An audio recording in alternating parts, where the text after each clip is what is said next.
Hey, it's me again, Pete with Sunglasses. Today, as I buffer for a bigger video releasing sometime this week, I'm going to be showing you guys some important notes to use your ult properly as coil. Let's get right into it. First and foremost is when you should be ulting. The general rule of thumb that I like to say is ult as soon as reasonably possible. As in, you shouldn't ult when you're in a position where you would just die, but you should use it as quickly as you can other than that.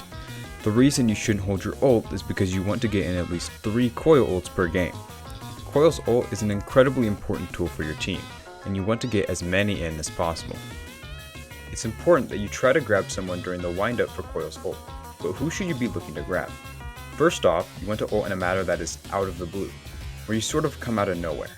A common way to do this is to drop down into ult after a wave dash. Generally though, you want to make sure that when you do ult, there isn't a rocket or sling staring you down.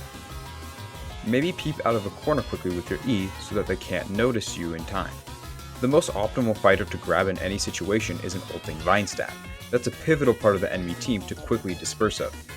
Tanks are okay as long as A. Banhammer has ult and you're not actively trying to bait it, or B. You don't have a bunch of looming misfortune stacks on you when you grab Katana. You want to avoid going for grabs on fighters that are really fast or sporadic, especially Shuriken, Sling, Skateboard, and Coil. Though, sometimes grabbing an onboard skateboard is pretty sick. There are a few starting combos for your ult that people use, but I'll show you mine. After a grab I go Q, M1, E, M1, then back it up. Here's how it is at my normal speed. If you're at S grade after that combo, then M2. The reason I don't M2 right out the gate is because for one, I might lose a combo breaker and you don't want to be on the ground completely still using your M2. You're already a ranged magnet after they notice you ult anyways. Once you finish that starting combo, you want to back it off and attack at a far distance where you can still hit them, jumping around and circling them, then M2ing if you're at S grade.